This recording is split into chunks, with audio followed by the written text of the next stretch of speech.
Olá, muito boa tarde para você que nos assiste. O Consulta ao Doutor de hoje vai falar sobre um tema muito pedido nas nossas redes sociais: infertilidade.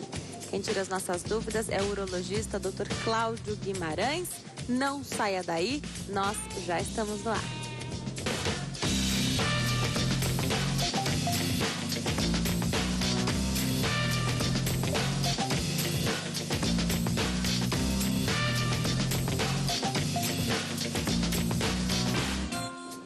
Olá para você que nos assiste de qualquer parte do mundo, é um prazer ter a sua companhia, você que escolhe assistir a Consulta ao Doutor nesta faixa de horário, muito obrigada. Quem tira as nossas dúvidas é o Dr. Cláudio Guimarães, que é médico urologista. Doutor, é um prazer te receber aqui. Prazer, boa tarde, Denise. Boa tarde, obrigada por ter vindo. Obrigado a você. Falar sobre infertilidade é bom que a gente desmistifica tanta coisa, né? A gente sabe que hoje eu gosto quando a gente acaba esbarrando nos temas aí que nos leva a fazer um link com a vida moderna, né? Hoje se fala muito mais de infertilidade do que antes, sim, né? Com certeza. Porque a nossa vida mudou. E a infertilidade é uma doença do casal, né? É um problema que atinge o casal, não é de uma pessoa só. E a gente considera infertilidade quando o casal ele tenta ter um filho e não consegue, né? E esse tempo passa de um ano, mesmo a esposa menstruando regularmente, mesmo eles tendo relações sexuais bem distribuídas ao longo do ciclo e não usam nenhum método contraceptivo. E já anotei aqui vários tópicos para te perguntar. Primeiro, hoje a gente sabe, os casais já se casam mais tarde. Isso. E vão naturalmente pensar em ter filhos um pouquinho depois, né? Tem Isso. Idade? É um mito a questão da idade? Uma coisa interessante assim, em relação à idade da mulher.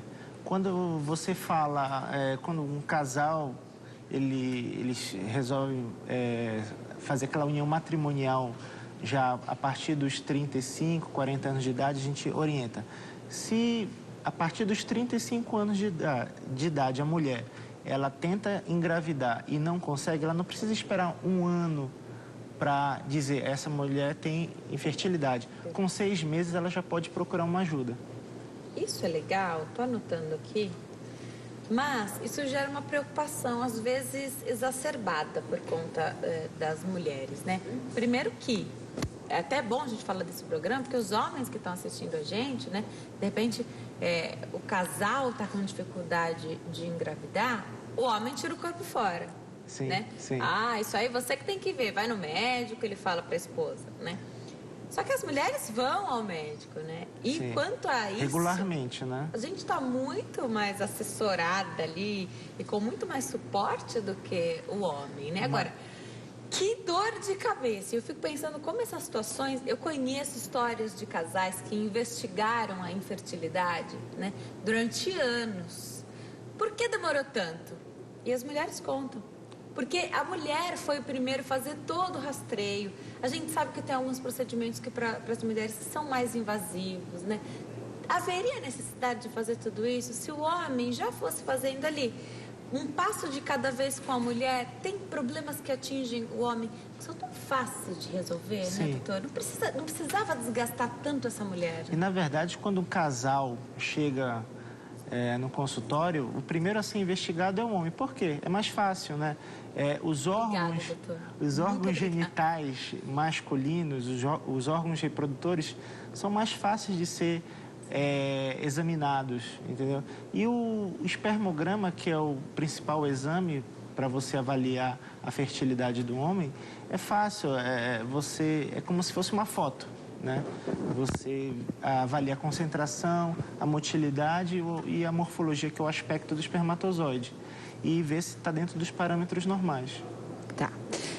Você falou que quando o casal chega, você primeiro faz o rastreio desse homem, mas a gente sabe que a mulher, muitas vezes, quando ela está sozinha e vai fazer um rastreio da infertilidade, ela vai, às vezes, ao ginecologista. Né? Então, ela já faz esse rastreio pelo ginecologista.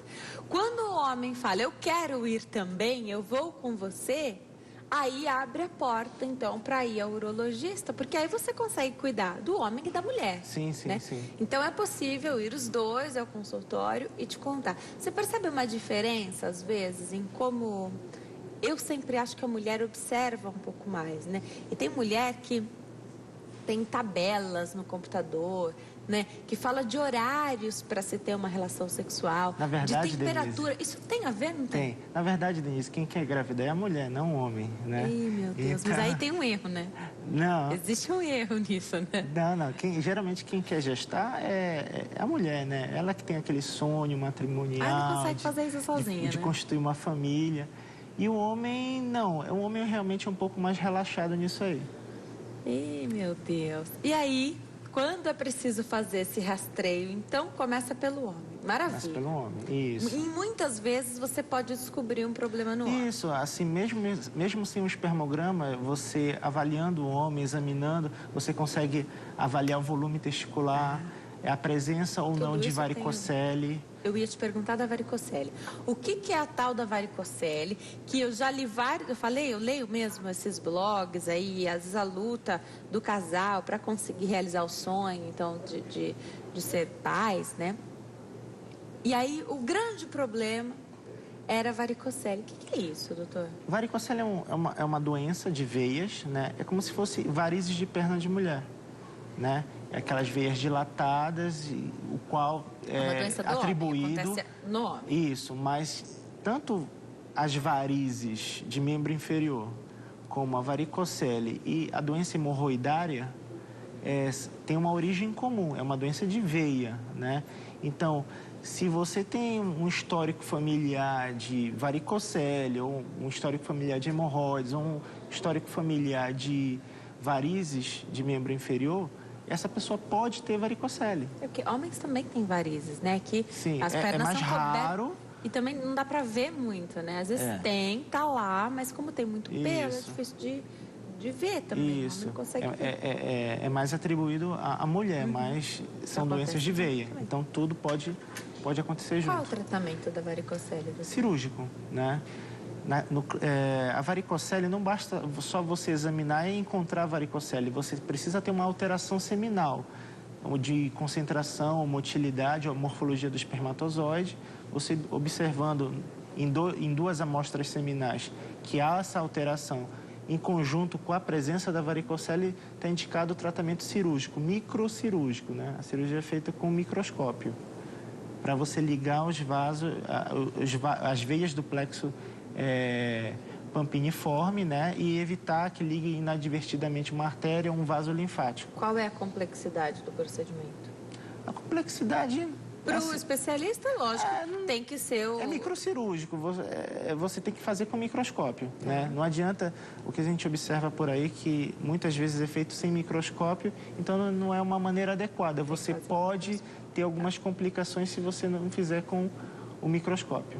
Para esse paciente, então, para esse homem que já está assustado, porque o homem não gosta nem de injeção, quanto mais de cirurgia, né?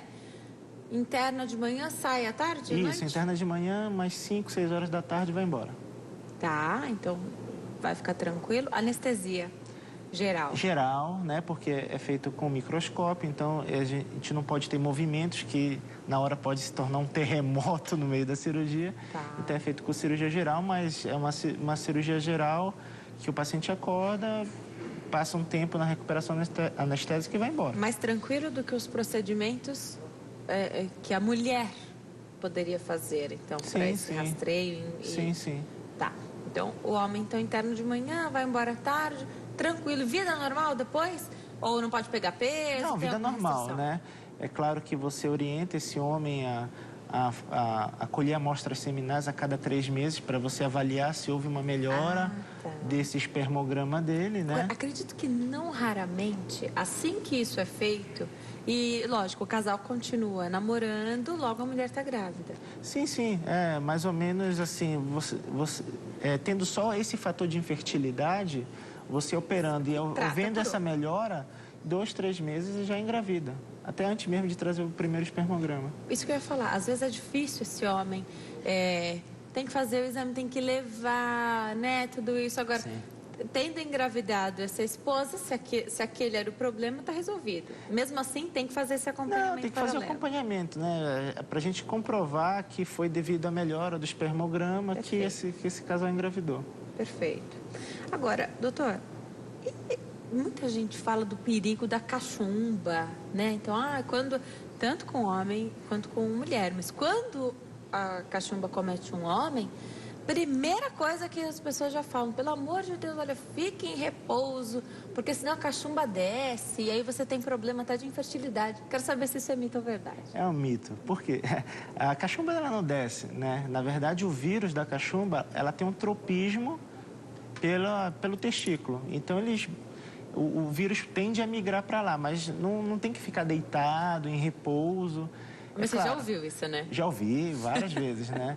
O que você tem que orientar essa pessoa que tem cachumba, assim que descobrir, é colher um espermograma e até congelar esse sêmen, né? Porque, realmente, se o vírus ele migrar para o testículo e dar aquela orquite pós-cachumba, o homem pode ficar infértil.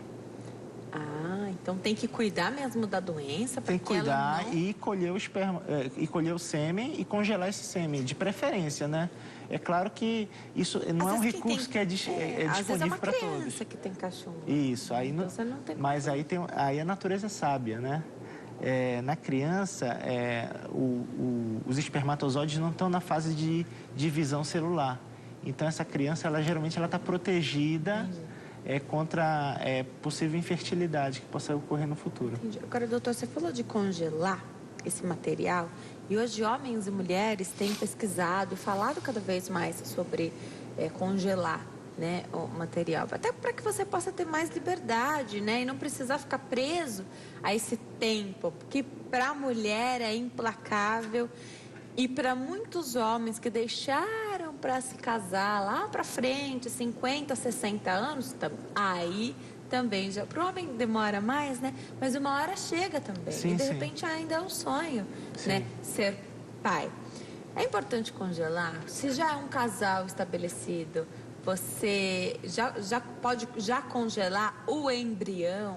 Não sei como é que isso funciona hoje, qual o acesso disso, né? Porque tudo tem um preço. O que a gente tem que saber é que espermatozoide e embrião congela bem. Óvulo não congela tão bem assim. Mais um para a lista das mulheres, é claro que os métodos de congelamento estão melhorando com o tempo, né? Mas se puder congelar embrião, seria o melhor, né? E é claro, se o casal congela numa idade... por exemplo, que o casal tenha 30 anos, o embrião vai ser de um casal de 30 anos, mesmo que seja transferido para o útero com 40 ou 45 anos de idade. Aí depois cuida de outros problemas que podem haver no corpo da mulher. Na gestação, né? Com mais idade. O ideal a gente orienta a engravidar até estourando os 50 anos de idade. Mais que isso é contraindicado. Tá.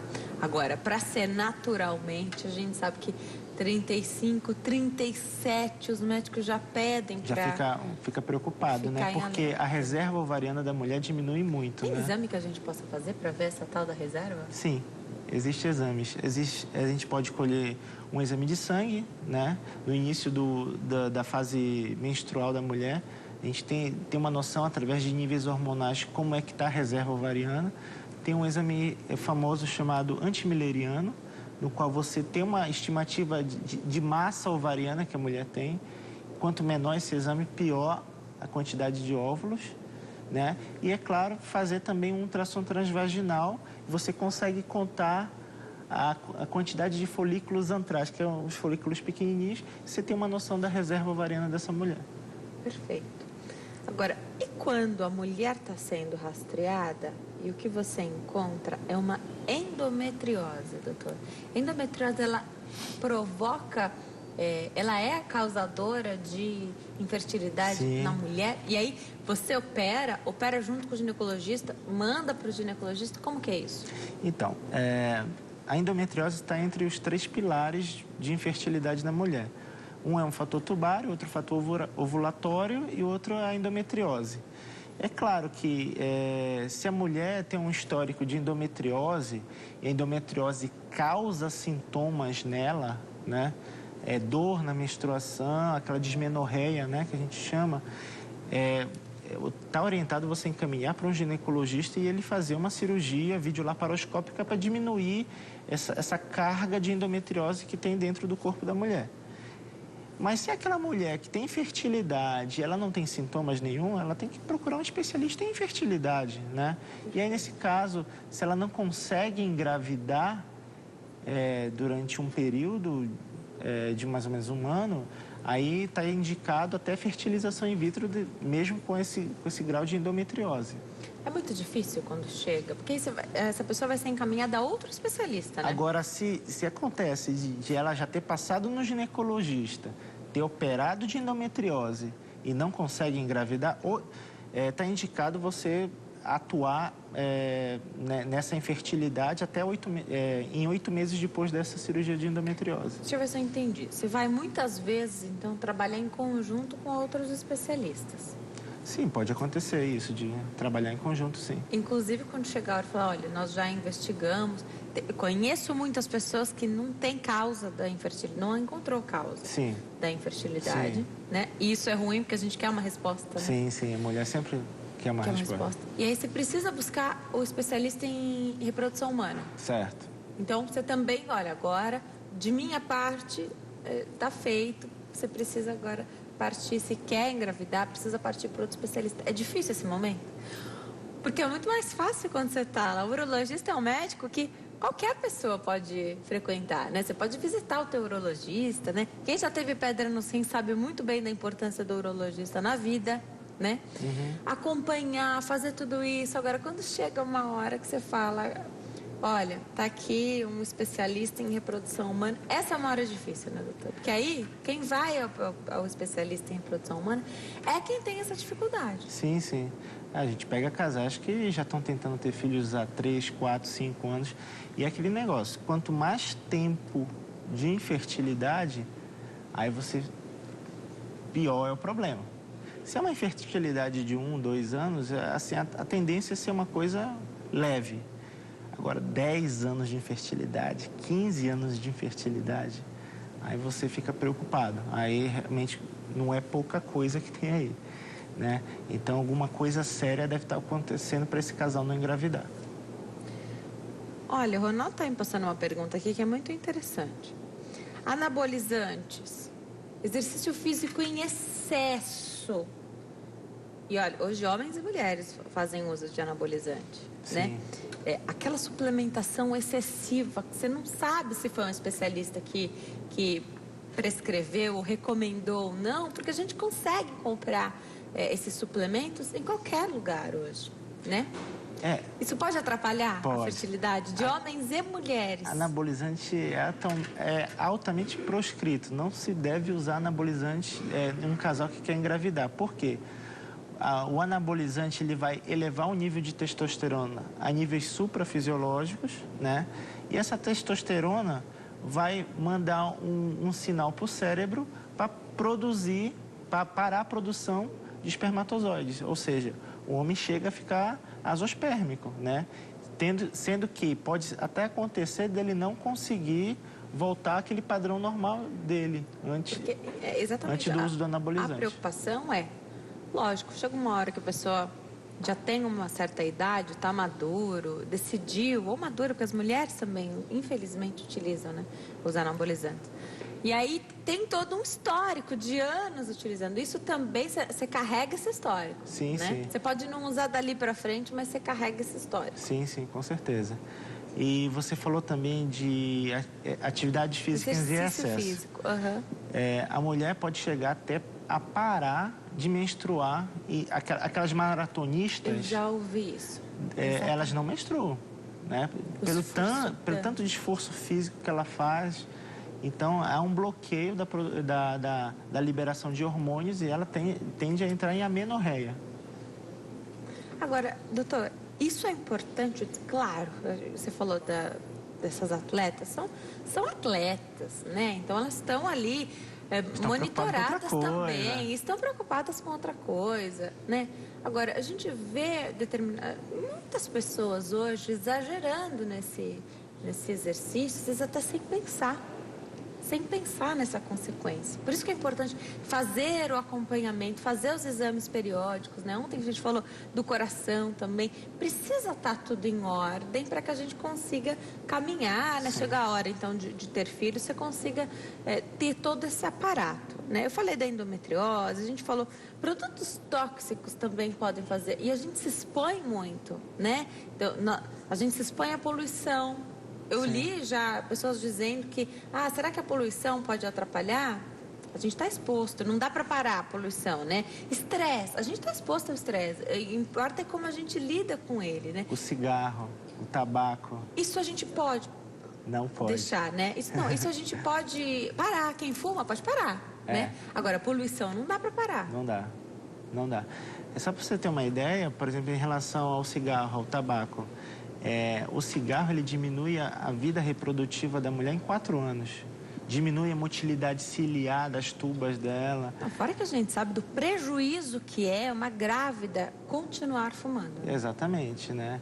Tem vários riscos, risco de aborto precoce, diminuição do crescimento intrauterino, várias coisas que estão envolvidas nisso aí. Entendo. Você falou de cigarro, então quem fuma tem o sonho de engravidar, tem que parar agora. Hoje é o dia de parar. Você queria um motivo para parar de fumar? Então, agora você tem um. Mas isso está nas mãos das pessoas. É nesse ponto que eu quero chegar. Então, alguém que fuma fez uma escolha, ele escolheu fumar. Então, a partir do momento que ela escolher, ela pode não fumar mais. E olha que essa motivação para esperar um bebê, isso é maravilhoso, né? Uma grande motivação. Então, você consegue levar isso. E por mais difícil que seja, a gente sabe que as pessoas hoje conseguem parar de fumar. Tem várias maneiras, né? Tem métodos, tem remédios para ajudar. Isso é bacana. Agora, vamos falar do que não está nas nossas mãos. Estresse. Doutor, estresse é como a gente lida com ele, porque ele existe, né?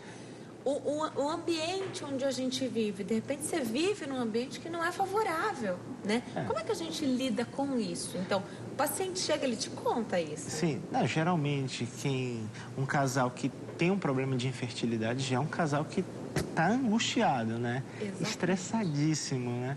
Então, você tem que ter todo o cuidado para falar com esse casal, né? Porque a mulher é muito chorosa, entendeu? Uma palavra que você fala pode causar uma briga depois daquela consulta. Nossa, e até você se indispor com o casal, entendeu? Sim. Então, você tem que tomar todo o cuidado, saber falar com o casal, porque é uma situação delicada, né? A mulher, ela tem um sonho, né? Que é ser mãe, e ela não consegue, e a família cobra isso dela, entendeu? Um neto, um sobrinho. Então, é uma situação delicada que a gente tem que levar, a gente tem que conversar muito tempo com o casal. Na verdade, a mulher, eu entendo que o doutor falou que quem quer engravidar é a mulher. Porque quem vai carregar durante 9 meses, né? Quem vai gestar mesmo essa criança é a mulher, né? A gente se prepara para esse momento, a gente sabe de toda a transformação do corpo, do humor, do turbilhão de hormônios, a gente se prepara. Para o homem, o que a gente percebe é que só cai a ficha que é pai quando nasce. Né? Sim, sim. Para a mulher, não. Do primeiro sinal, do primeiro resultado positivo, a mulher já se sente mãe, muda tudo, né? Queria que você falasse um pouquinho também sobre toda essa investigação e esse desgaste, né? Porque às vezes a mulher está tão bitolada com essa situação que ela não tem mais momentos de lazer. Esse casal às vezes mal conversa porque a situação se tornou tão estressante que uma conversa com o especialista... Então, quando você diz, olha, nós temos aqui, e eu acho isso sensacional, já ouvi histórias, já entrevistei um especialista em reprodução humana, ele diz que, às vezes, na primeira conversa, o casal liga, depois fala, olha, estamos grávidos, né? Acontece. Porque você precisava de uma conversa, de saber quais são as cartas que você tem, então, que armas você tem para descobrir aquela causa da infertilidade, né? Acho que isso é muito legal. E exige sensibilidade. A gente sabe que a função do médico não é ser sensível com o paciente, mas faz parte também. Faz parte. Existem vários fatores de infertilidade, né? E cada um deles pode ser importante para a infertilidade do casal. E o que se observa é que, às vezes, o casal, ele pega opinião com vários especialistas, né? Pelo grau de ansiedade do casal, né? E até chegar a um especialista que eles consideram, não, eu gostei mais desse doutor, e aí eles procuram fazer um tratamento de reprodução humana com esse especialista. Mas é um casal que eles tendem a ficar ouvindo várias opiniões, entendeu? Até de blogs, internet, Facebook, eles procuram muito essas informações nesses lugares. Tem uma pergunta aqui, eu vou até pedir a ajuda do Ronaldo para a gente poder passar para o doutor. E aí você responde enquanto eu me encaminho para dar um recadinho, tá? Tatiana, de Minas Gerais, diz que é o ex-marido dela, né? Eles se conheciam há muito tempo e na adolescência me parece que ele utilizou um remédio, um bem famoso, eu sei qual é o nome, viu, Ronaldo? Eu não vou falar aqui que é a marca dele. Para secar essas espinhas, é aquele bem forte que tem várias restrições. E aí me parece que ela achou que essa era a causa de infertilidade nele, é isso? Que ela foi ao médico logo depois, o médico falou que estava tudo bem com ela e que o problema era com o marido. Você acha que esse tipo, eles se separaram, enfim, você acha que isso pode, esse remédio ou o uso de remédios sem a total observância ali de todos os fatores pode gerar infertilidade, doutor? Eu acho que a gente não pode culpar só um remédio, né? A gente tem que avaliar o casal como um todo, né? Às vezes um casal chega em consulta achando que o problema é com um, mas na verdade é com o outro. Então a gente tem que avaliar como um todo o casal, né? E chegar num diagnóstico e oferecer o melhor tratamento para esse casal. O grande problema que eu observo é que a gente quer achar um culpado. Para tudo a gente quer achar um culpado, né? Já eu volto a conversar com o Dr. Cláudio Guimarães, que é urologista, está falando conosco sobre infertilidade. Eu vou abrir o Facebook já para ler a sua pergunta por aqui. Vou voltar a conversar com o doutor? Doutor Cláudio, tem tantas perguntas, né? As pessoas adoram falar sobre infertilidade. E a pergunta da Tatiana, lá de Minas Gerais, me leva a pensar sobre a grande resistência dos homens e relutância de se buscar. Porque provavelmente essa nossa telespectadora ficou sem saber qual era a causa dessa infertilidade do casal, porque com ela estava tudo bem, né? Faltava fazer os exames nesse marido, né? Quando se fica sem saber, não tem informação, é a pior coisa que existe, né, doutor? Já você responde aí pra gente sobre essa situação de o homem não quer buscar ajuda. E olha que essas conversas devem ser tidas antes do casamento, né? Eu falo, questão de ter filho, se quer ou não. Tem gente que não tem esse sonho. Já o doutor explica pra gente depois do intervalo. Até já. Nós estamos de volta. O Consulta ao Doutor de hoje fala sobre infertilidade. Quem tira as nossas dúvidas é o doutor Cláudio Guimarães, que é médico urologista. Eu falei que esse tema é muito pedido aqui, a gente vê pela quantidade de perguntas que chega para nós, né?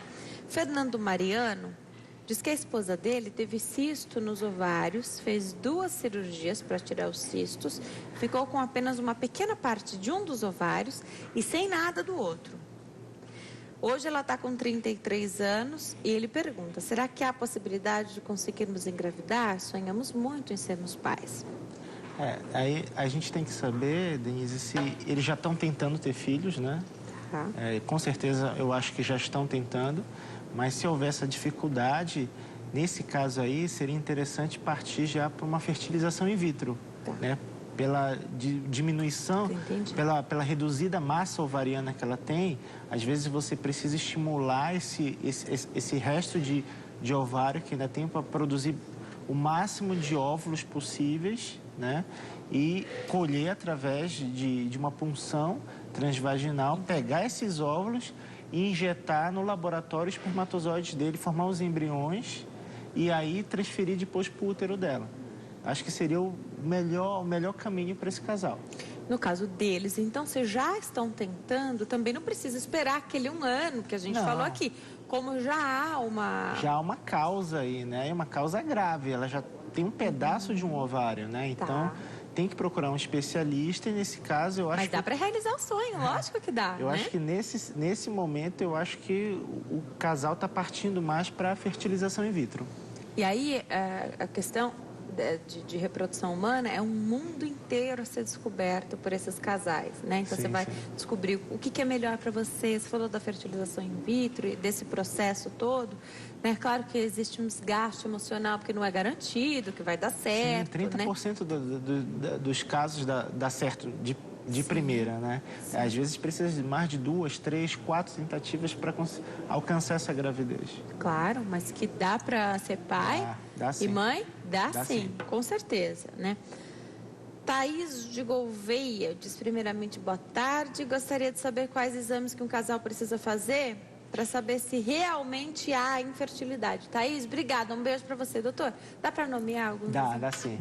Para o homem, o ideal seria fazer duas amostras seminais, 2 espermogramas. E para a mulher, o básico seria um perfil hormonal colhido no início da menstruação, um ultrassom transvaginal e um exame chamado histerosalpingografia, que dá para ver as tubas, ver se elas são pérvias, se tem algum impedimento desse espermatozoide chegar até o óvulo. Agora, deixa eu colocar um questionamento aqui que é muito comum. A gente falou que hoje os casais se casam mais tarde, né?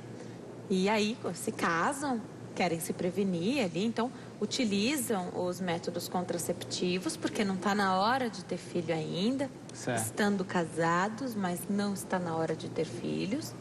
E aí, a chance de um casal realmente só colocar isso à prova com 33, 35 anos é muito grande, né? E aí você não sabe até então se você tem um problema ou não. Deixa eu pensar num casal que está mesmo procurando fazer o que talvez você já até tenha ouvido aqui no nosso último bate-papo.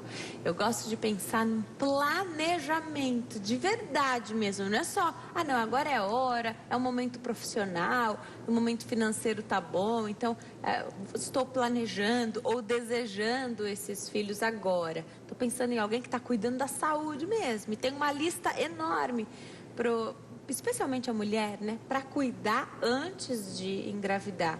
Dá para fazer esse tal exame que é quase um palavrão, antes mesmo de haver algum problema, ou ele só é recomendado na dúvida? A histerosalpingografia?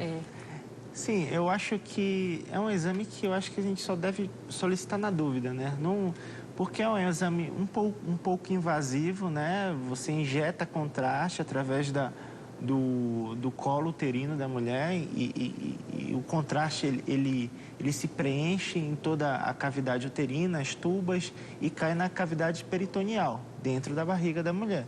Então, é um exame que a gente só faz em casos de suspeita de infertilidade. Não deve ser feito de rotina esse exame. Tá. Tem uma pergunta, uma telespectadora de Jandira que não quer se identificar. O cisto é no marido dela, é isso? Ronaldo. Qual é o nome do lugar? Epidídimo. Isso. Quase o nome do exame aí que o doutor... Histerosalpingografia, né? E tem cistos no epidídimo. E tem. Quer saber se isso causa infertilidade? Não. Quais são os problemas de ter esse cisto? Nenhum. As pessoas podem ter cistos. Algumas pessoas associam o ter cisto de epidídimo à dor testicular. O que é o epidídimo?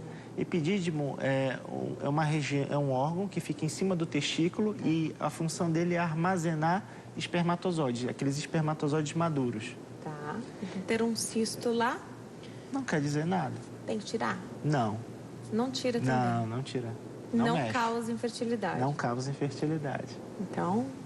Cabeças tranquilas agora, pensamentos tranquilos, né? Porque... Eu acho que se você tirar um cisto desse, você pode causar infertilidade. Isso que eu ia falar. As pessoas querem tanto se livrar desses problemas. Um cisto tem que tirar, Não, é um nódulo, tem que tirar. Pode causar infertilidade, porque um cisto pode ser uma espermatocele.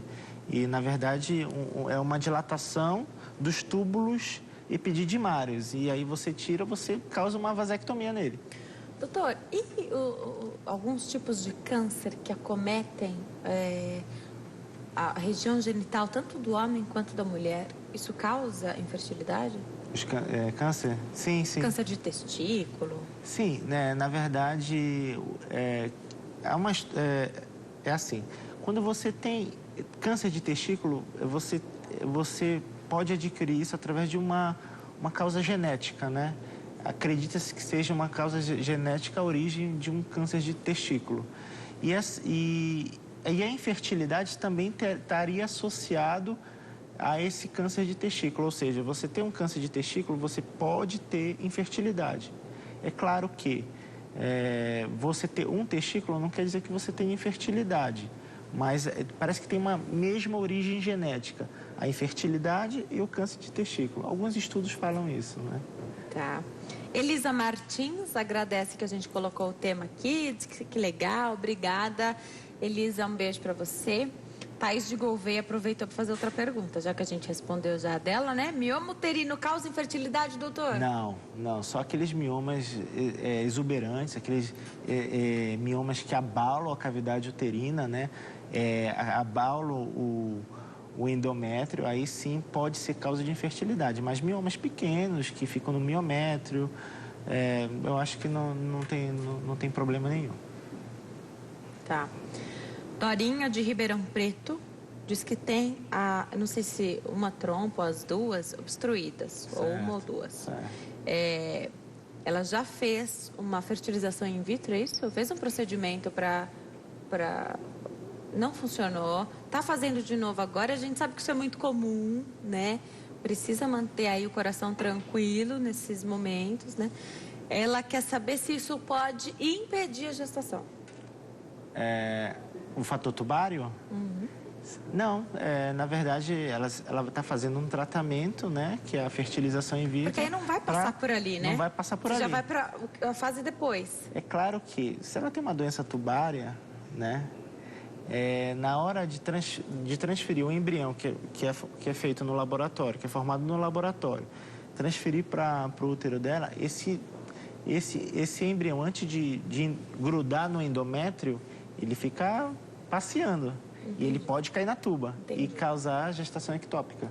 Eu tenho uma pergunta aqui de gestação ectópica que eu vou colocar aqui e vou te fazer. Thaís Carmo, gostaria de saber se gestação ectópica pode causar infertilidade. Sim. A gestação ectópica, que acontece fora da cavidade uterina, tá, que geralmente é na tuba, né? Quando ocorre gestação ectópica, essa tuba ela não funciona direito, né? A gente tem que raciocinar que essa tuba não funciona direito. Então, se ela já teve a gestação ectópica uma vez, ela pode ter uma segunda, pode ter uma terceira vez, entendeu? Então, ela tem um fator tubário aí. Então, essa mulher vai ter mais dificuldade para engravidar. Tá. Agora, você falou quando se faz, então, um processo de fertilização, que antes dele se fixar, ele fica passeando, pode cair na tuba. Isso. Pode cair na tuba de alguém que tem problema tubário ou de alguém que não tem. E a gestação não vai para frente da mesma forma. Ela pode, se cair na tuba, ela pode evoluir com aquela gestação ectópica, aí tem as recomendações para você tratar isso aí. Não vai para frente essa gestação? Não vai para frente, não vai para frente. Entendi. Agora, todo esse cuidado, existe uma recomendação quando você faz um procedimento de fertilização, todo esse cuidado é necessário e mesmo assim pode acontecer, pode dar errado e cair nas tubas. Pode. As mulheres têm que ter essa noção de todas que fazem um tratamento de fertilização in vitro, 70% das vezes não dá certo e só 30% das vezes dá certo. Então, a chance de dar errado é muito maior do que dar certo. Tem tanta pergunta aqui. Fala de endometriose. Regina da Silva. O doutor vai responder a pergunta da Regina enquanto eu me preparo para dar um recado. Doutor, a gente está falando de infertilidade. Regina disse que foram encontrados focos de endometriose. Aí ela faz uma outra observação aqui que eu não consegui entender. Fazendo o tratamento para a endometriose, ela precisa engravidar rápido De repente ela não é nem casada, não está na hora ainda, doutor, mas tem endometriose, isso atrapalha. É possível que ela tenha que fazer vários procedimentos para retirar essa endometriose? Na verdade, esses focos de endometriose a gente tem que saber se está causando alguma dificuldade na tua qualidade de vida, algum prejuízo na tua qualidade de vida. E se houvesse, você tem que procurar um ginecologista, né? E retirar realmente esses focos de endometriose. Agora, se você é totalmente assintomática e está tentando ter filhos, eu acho que o ideal seria você procurar um especialista em reprodução humana e ele vai te dar as orientações do que você deve fazer. Doutor, olha só que bacana, tem pergunta chegando também para a gente falar sobre problemas na próstata. E eu sei, já até fiz o convite aqui para o doutor, viu, Ronaldo? Vamos marcar com ele para que ele possa vir falar um dia só sobre os problemas da próstata. Será que os problemas de próstata, câncer, por exemplo, ou um aumento, e a gente ouve muitas pessoas, Denise, olha, eu tenho um aumento na próstata, o médico falou que eu não tenho que fazer nada, será que isso está certo? Será que isso causa infertilidade? Daqui a pouquinho o doutor vai responder pra gente. Corre para as nossas redes sociais, facebook.com/consulta ao doutor. Eu estou esperando a sua ligação. Vamos para o intervalo? Daqui a pouquinho eu estou de volta. Até já. Nós estamos de volta ao Consulta ao Doutor de hoje. Fala sobre infertilidade com o Dr. Cláudio Guimarães, que é médico urologista. Participe do nosso programa. Você pode enviar suas perguntas através do facebook.com/consulta ao doutor. Também estou esperando a sua curtida, o seu comentário, a sua mensagem, sua pergunta lá na minha página do Facebook, que é facebook.com/Denise Luque. Vai aparecer aqui na sua tela e ó, do jeitinho que está escrito aqui, é uma página de curtir, dê o seu joinha lá, compartilhe com seus amigos e familiares. Sou eu quem leio e respondo todas as mensagens. Tenho feito isso e recebido tanto carinho que alegra todos os meus dias. Isso é muito legal. Doutor, as perguntas chegam também para falar sobre a próstata. E a gente já tinha conversado antes do programa para você voltar um dia para a gente falar só dos problemas da próstata, claro, né? Seria um prazer. Ter a próstata aumentada é um problema para a fertilidade? Vamos começar então desse aumento da próstata, porque muitos homens são pegos de surpresa. O médico diz, olha, você tem um aumento na próstata, mas tranquilo. Isso é comum do envelhecimento do homem, né? A partir dos 45 anos de idade, o homem tem que começar a fazer o acompanhamento da próstata, fazer o screening para câncer de próstata. E pode ser notado através do exame do toque retal ou através de um ultrassom de próstata, um aumento da próstata. É claro, você tem que acompanhar esse crescimento, né? Você tem que perguntar se o paciente tem queixas urinárias, né? Tem dificuldade miccional, acorda muito à noite para fazer xixi, vai várias vezes durante o dia fazer xixi. Você tem que fazer esse tipo de pergunta para ele. E se não houver esse tipo de queixa, você pode acompanhar, né? É claro, fazendo um ultrassom de bexiga e do aparelho urinário, para ver se essa bexiga está trabalhando adequadamente, se está acumulando resíduo após a micção. Então, tem todos uns detalhezinhos para você ver se esse crescimento está atrapalhando o paciente ou não, mesmo se ele não referir queixas. Qual o tamanho da próstata? O normal é 20 gramas, né? E é um formato redondo? É um formato de... É o quê? Um limão? É tipo como se fosse um limão, isso. Um limão. 20 gramas é um limãozinho. Tá.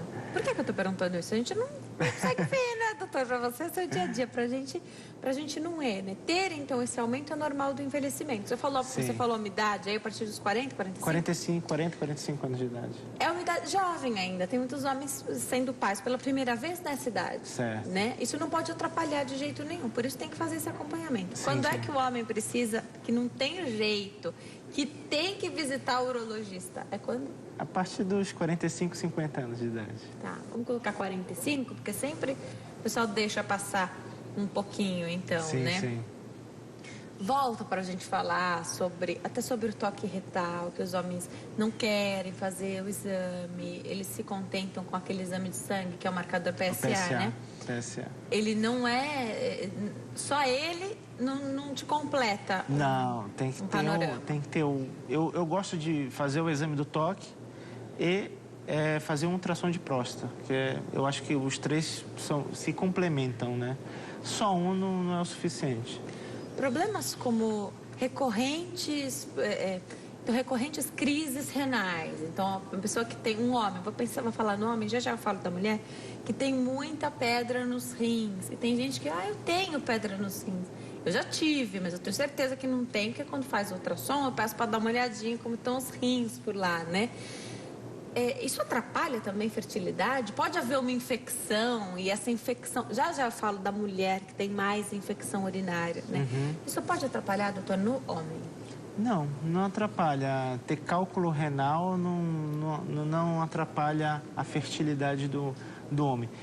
Porque tanto o trato reprodutor como o trato urinário, eles só vão se encontrar ali na próstata, próximo à próstata. Então, não há essa interferência. E os cálculos renais se formam propriamente no rim, né? Mas não tem nenhum problema, não, em relação à fertilidade. Tá. Doutor, deixa eu voltar lá naquela pergunta que a gente fez do cisto no epidídimo. Isso. Mais uma que a gente aprendeu aqui no consulta ao doutor. Você falou que não opera, né? Para não tira esse cisto. O paciente sente dor? Quando ele sente dor, é um problema?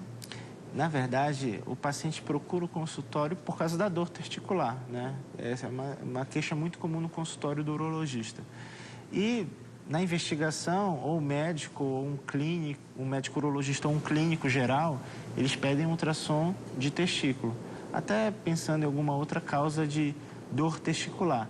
E aí se observa o cisto de epidídimo, que é um achado de exame, né? Mas isso não vai atrapalhar de forma alguma isso. A telespectadora disse que é um cisto de retenção. Cisto de retenção no epidídimo? Não, é um cisto. Um cisto. Um cisto. Tá, cisto de epidídimo. Perfeito. Doutor, vamos voltar lá na questão da infecção urinária? Vamos falar das mulheres agora. Mulher tem mais infecção urinária? Tem mais infecção, porque a uretra é curta, né? Tá. E aí, infecções repetidas podem causar problemas? Em que momento essa mulher vai precisar de uma ajuda diferenciada? Porque a gente sabe que as mulheres, às vezes, às vezes trata sozinha, a infecção se cura sozinha, em alguns casos. Quando é que, tô tendo infecção toda hora, dor a urinar, então você sente um desconforto, quando é que é a hora de se buscar essa ajuda mesmo? Se ela tiver mais de 2 infecções urinárias durante 6 meses ou 3 infecções durante 1 ano, ela tem que procurar o especialista, né? Porque não é normal ter tantas infecções urinárias no decorrer do ano. Existem algumas orientações que você pode dar para uma mulher que tem infecção urinária de repetição. Ingerir bastante líquido, né? Procurar ir no banheiro a cada 3 horas, pelo menos, para fazer xixi, mesmo que não esteja com vontade. Ela precisa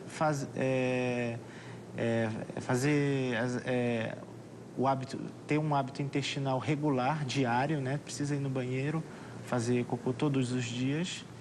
E na relação sexual, sempre fazer xixi depois da relação, nunca antes da relação. A mulher tem esse hábito de fazer xixi sempre antes da relação. Isso promove um meio para a bactéria translocar para o trato urinário e causar a infecção urinária de repetição. Então, uma conduta correta da mulher é urinar após a relação sexual. Isso, nunca antes. Perfeito.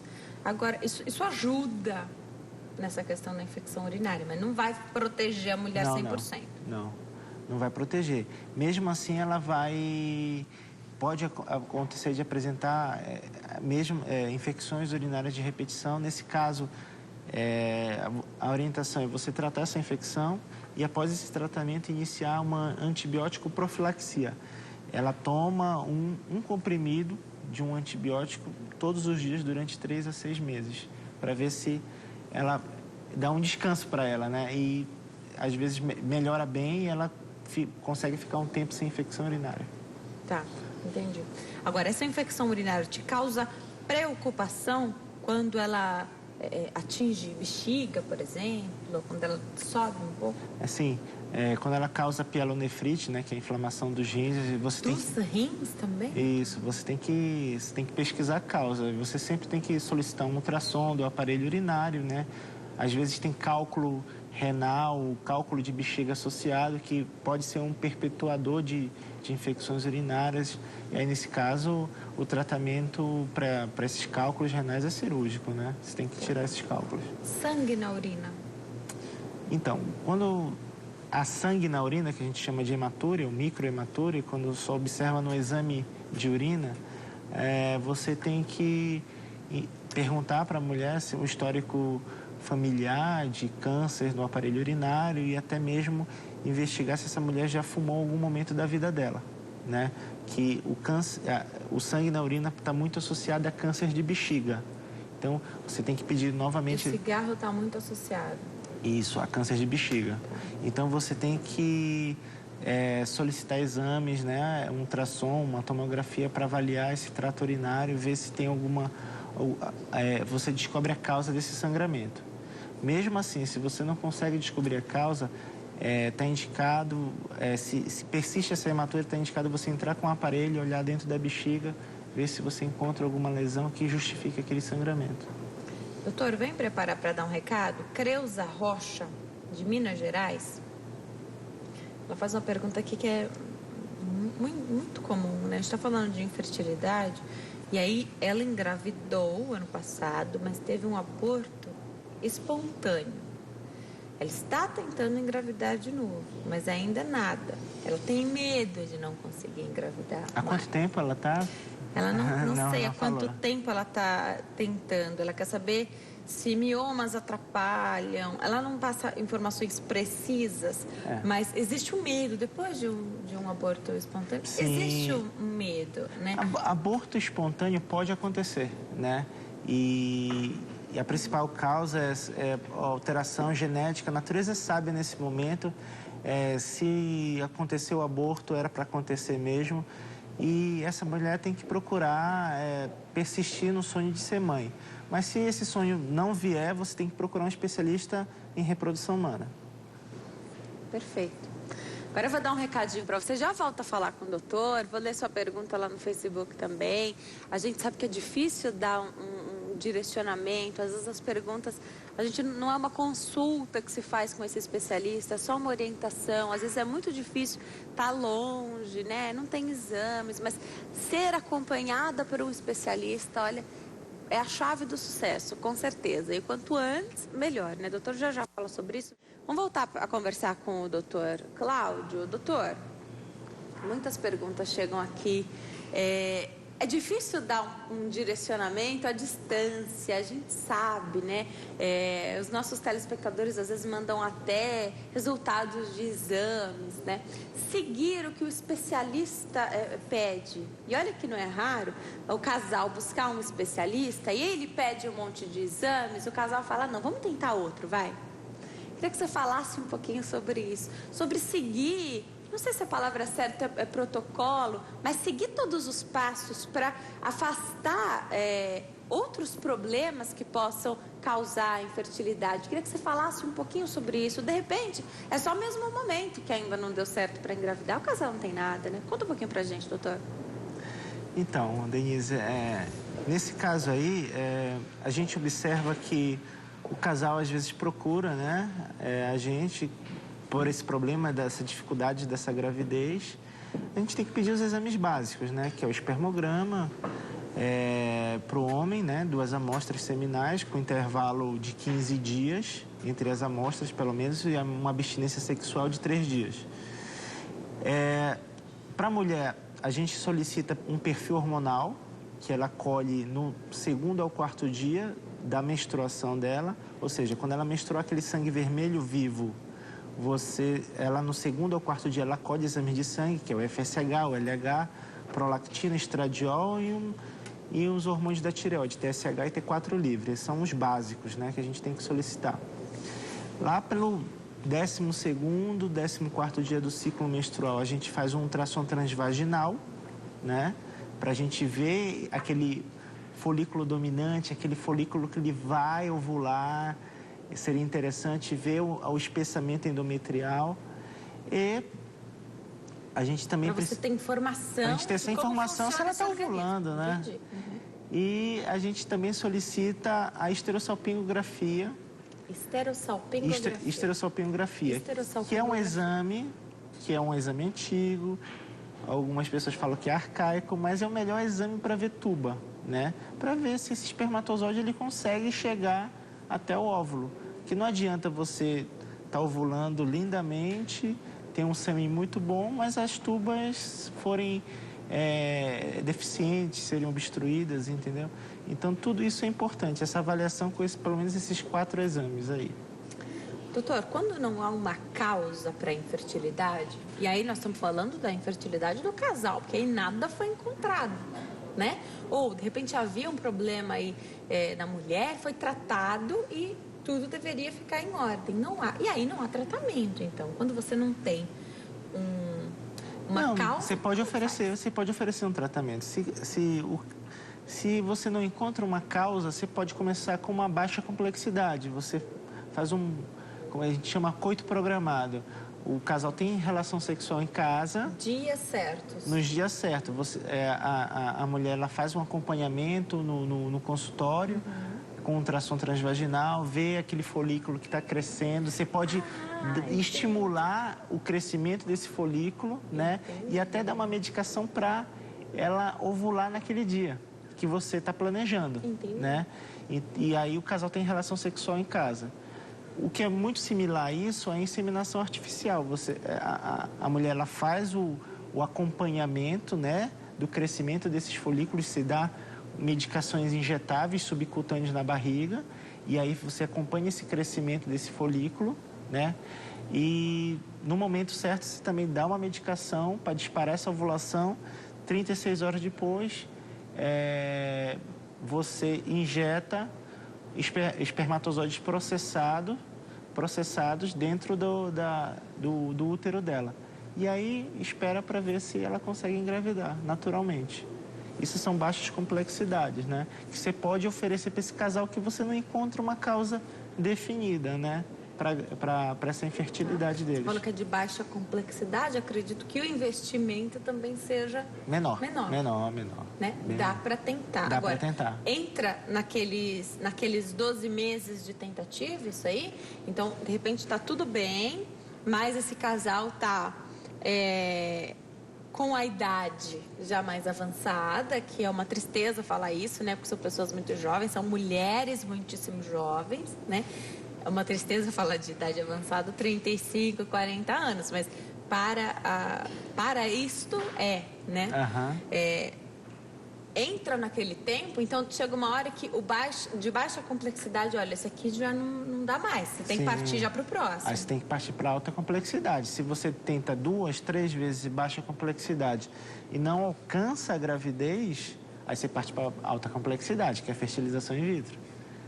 Aí tem que tomar medicamentos, tem que fazer esse acompanhamento ultrassonográfico que eu comentei anteriormente, e aí dá medicação para ela ovular, ela interna em uma clínica, um hospital, e sofre uma sedação, aí você com ultrassom transvaginal entra, olha os ovários, vê os folículos todos crescidinhos ali, você entra com uma agulha, aspira o líquido que tem um óvulo dentro, pega esses óvulos no laboratório, o marido colhe o sêmen e aí pega esses espermatozoides e injeta dentro do óvulo, forma os embriões. 5 dias depois desse procedimento, você consegue transferir para o útero dela.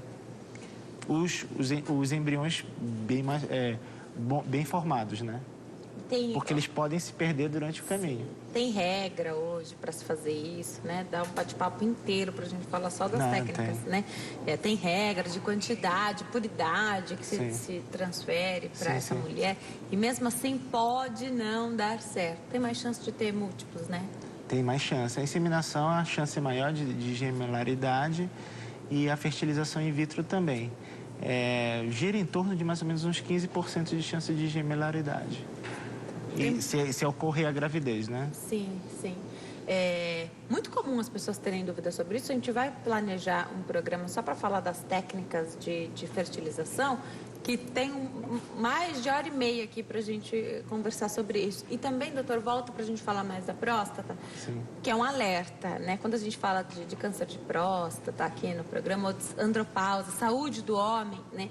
Os homens estão assistindo, ligam para cá, fazem as suas perguntas, né? Muitas mulheres perguntam para o marido, fazem perguntas pelos maridos. Eu percebo isso aqui muito. Volta para a gente falar também, que a gente fala tanto da mulher, né? De menopausa, tudo, mas e o homem? A gente precisa também ter... E é muita responsabilidade da mulher também.